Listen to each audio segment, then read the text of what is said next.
Hello, Tim from Fair Play Now on the 13th of December 2021, and well, it's the day after Johnson's speech last night where he was coming out with more of his usual nonsense and horsehair, and this time it was all about introducing a kind of increased sort of scheme, if you want to call it that, for getting the number 3 into people, and he was just banging on about that, obviously sort of increasing the fear about the whole variant that starts with the letter O as well, as indeed I've noticed the press doing.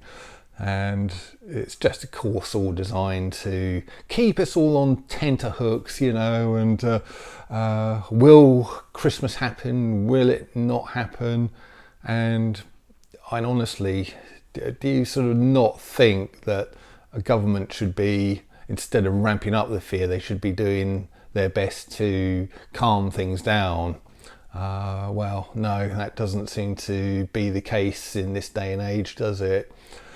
So we've had that. I think people were expecting that speech to be worse, you know, perhaps the introduction of kind of increased measures, shall we say. And I like to think that the reason why he didn't is because he's had so much pushback against his sort of plan B stuff that he daren't do anything else at the moment. So call me an optimist, but that's what I'm going to put it down to. Although I sort of accept that the whole thing could just turn on a sixpence, as it were. With that sort of thing in mind, we've got this vote in the House of Commons tomorrow where all the MPs are going to be voting as to whether they're going to be accepting the Big V passports into English life or not.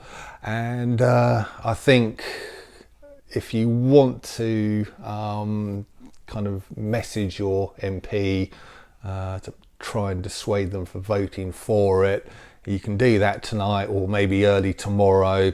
The vote is probably tomorrow afternoon or evening, so you've still got a bit of time if you want to do that. If you think that's going to do any good, I'll obviously leave that up to you to decide on whether you want to do that or not. But I think we can't really rely on MPs to do the right thing. A lot of them are, and apparently there's quite a large rebellion against the Plan B stuff, but we can't rely on them. We need to rely on ourselves and our unity, and because that's what the powers that shouldn't be love to do. They love to kind of divide and rule, basically. So that's why you always get all this divisive stuff in society, you know, along all the usual fault lines, which it's not people's nature, is it? You know, if we're left to our own devices, we'd get along with pretty much everybody, sort of no matter who they are, sort of really well. But it's just because the powers that shouldn't be like to try and divide us that you've got all this kind of hassle all the time. And they know full well that if we all came together, we would sort of and we began looking at them, shining a spotlight on them, they wouldn't last for 2 seconds. So that is why they do it. So I think togetherness and unity is the way forward. And I saw a fantastic leaflet. I can only describe it now, but I'll try and get a link to it on a video in the next couple of days. But you might have seen this leaflet already, and it kind of goes along the lines of right at the top it says something like, we do not discriminate on kind of age, race, religion, gender, V'd or unV'd, and then a couple of other things it says at the bottom.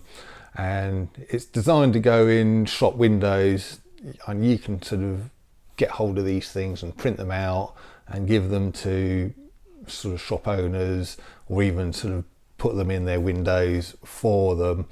And I think, yeah, just imagine if the Big V passport comes in, but sort of either every shop or even every other shop had these sort of signs in them, the message that would send out would be huge. So I think they're a very good idea, these leaflets, and I'll try and dig into that a little bit more and let you know more about them. But if you're a member of Stand in the Park and the Telegram groups, you've probably seen it already. And another thing, if you've been on any of the sort of London shopping trips or the other ones that happen up and down the country, or you've seen kind of recordings and videos of it, you've probably heard a certain song called We Are the 99%, and it's become pretty much the anthem of the shopping trips. And it's normally you get a guy with a guitar or girl with a guitar sort of walking along singing, and a few other people singing, and you get a great big chorus of it going. Well, it's been sort of recorded properly now, proper studio recording, and I'll leave a link to that in the kind of comment section and the description box below. But it's got a real powerful message of unity, like I've been going on about here. And well, and it's, as I say, it's called We Are the 99%, and that doesn't mean that people who think like me are kind of 99%. It refers to the powers that shouldn't be, and all their government kind of cronies and lackeys are a minuscule proportion of the population as a whole, and all the rest of us, just us ordinary, hard-working, decent people, we are the 99%, or it's probably more like 99.9999% actually, but for kind of ease of numbers, we are the 99%. And if we can just pull together, get together, we can sort of easily beat the kind of powers that shouldn't be. So I'll leave it there. I'll let you go and listen to the song. It's a rousing song if you haven't heard it before, and I think you'll enjoy it. Tim from Fair Play Now, thanks for watching.